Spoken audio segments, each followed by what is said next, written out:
Hello friends, स्वागत है आपका हमारे गुरुकुल वाले क्लासेस में।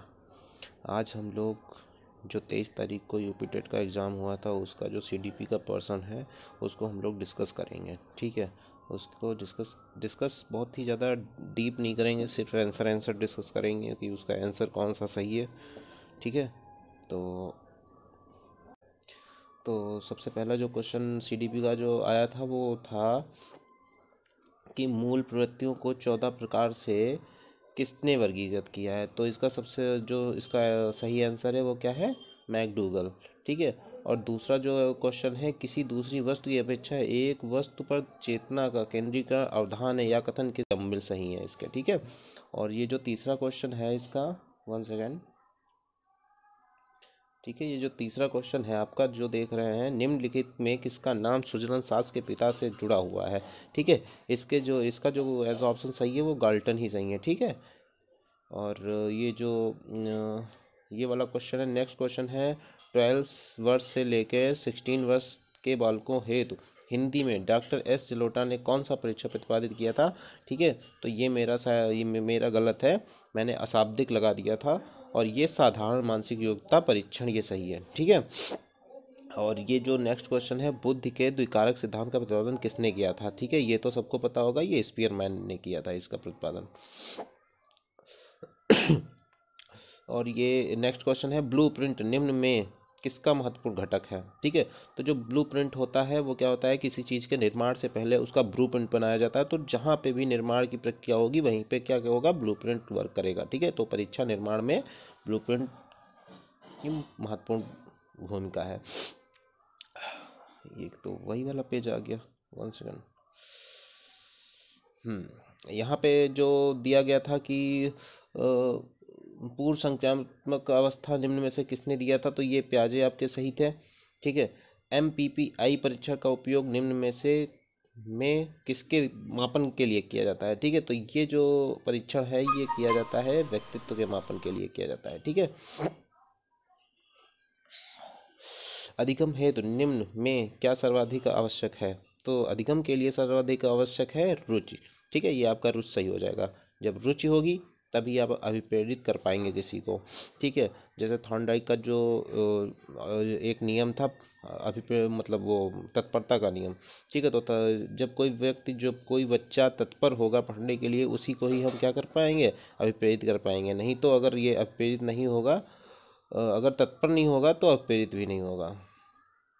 तो सर यही है आंसर, सही है इसका, रुच सही है। शैशव काल का समय क्या है, जन्म से 2 वर्ष तक, ये सही है आपका। कोहलर निम्न में से किससे संबंधित है, तो ये आपका अधिगम के सिद्धांत से संबंधित है कोहलर। ठीक है, मैकडूगल के अनुसार मूल प्रवृत्तियों की संख्या कितनी है, ये 14 है, 14। ठीक है, ये सही है। मानसिक उद्वेलन प्रतिमान का प्रयोग निम्न में से किसके शिक्षण हेतु किया जाता है। ठीक है, तो ये सृजनात्मकता के लिए किया जाता है मानसिक उद्वेलन। निम्न में किसके प्रयोग में कुत्ता का विषय था, इसमें तो किसी को कुछ बताना ही नहीं है, पावलाव का था। ठीक है, मौलिकता, नमनीयता तथा प्रवाह निम्न में से किसके घटक हैं, सिंपल सी बात है, सृजनात्मक बालक के घटक हैं। कोहलर अपने प्रयोग से यह सिद्ध करना चाहता था कि अधिगम क्या है, समग्र परिस्थिति का परिचीकरण है। ठीक है, हालांकि ये क्वेश्चन डाउट में है और मैंने जो लगाया था वो यही है। ठीक है, किसने पाठ्य योजना की पंचपदी प्रणाली, तो ये आपके हर्बर्ट साहब हैं। ठीक है, निम्नलिखित में ग्रंथियों के आधार पर व्यक्तित्व का परीक्षण किसने किया था, कि क्रैसमर ने किया था। ठीक है, ये क्या है, सृजनात्मक मौलिक परिणामों को अभिव्यक्त करने का मानसिक प्रक्रिया है। यह कथन किसका है, यह कथन आपका क्रो साहब का है, मेरा गलत हो गया था। ठीक है, BF स्किनर के अनुसार बच्चों में भाषा का विकास होता है अनुकरण एवं प्रबलन के फलस्वरूप। ठीक है, ये वाला सही है आपका। युयुत्सा क्या है, मूल प्रवृत्ति है, ये आपकी क्या है, मूल प्रवृत्ति है। बालकों के सामाजिक विकास को प्रभावित करने वाले तत्व हैं, बालकों के सामाजिक विकास को प्रभावित करने वाले तत्व क्या कौन से हैं, सामाजिक परिवेश जन्य तत्व। ठीक है, ये वाला सही है। शारीरिक विकास का एक प्रमुख नियम निम्न में से कौन सा है, अनियमित विकास का नियम, मानसिक विकास से भिन्नता का नियम, कल्पना और संवेगात्मक विकास से संबंध का नियम, द्रुतगामी विकास का नियम। तो आपका ये जो द्रुतगामी विकास का नियम है यही आपका सही होगा। ठीक है, नेक्स्ट क्वेश्चन पे आते हैं।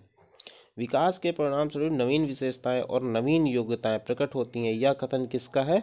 यह कथन किसका है आप लोगों का? यह कथन हरलॉक का है। ठीक है, पूर्व अनुभव के आधार पर संवेदना और अर्थ प्रदान करना कहलाता है प्रत्यक्षीकरण, कल्पना, चिंतन, स्मृति। ये आपका प्रत्यक्षीकरण सही होगा। ठीक है, इसका जो इंग्लिश वाला पोर्शन है उसमें अगर आप देखेंगे तो आप समझ पाएंगे इसको अच्छे से। दूसरा वाला क्वेश्चन नेक्स्ट देखते हैं। सीखने में प्रयास व भूल का सिद्धांत का प्रतिपादन किसने किया था? हर किसी को पता है, पावलोव, कोहलर, गेस्टाल्ट, थॉर्नडाइक ने किया था। औसत बुद्धि वाले बालकों का बुद्धि लब्धि होगा, सिंपल सी बात है, 92,109। निम्न में से कौन तरल क्रिस्टी बुद्ध के प्रतिमान के प्रतिपादक थे? किसने किया था? कैटल ने किया था। ठीक है, थॉर्नडाइक, स्किनर, बर्नर ये कुछ भी नहीं है, इन्होंने किया था, कैटल ने किया। प्रसूत किसी को कहने की ज़रूरत नहीं है, ये तो स्किनर साहब ही हैं। ठीक है, अब आ जाए, यहाँ तक आप लोगों का था। ठीक है, ठीक है, नमस्कार, जय हिंद। और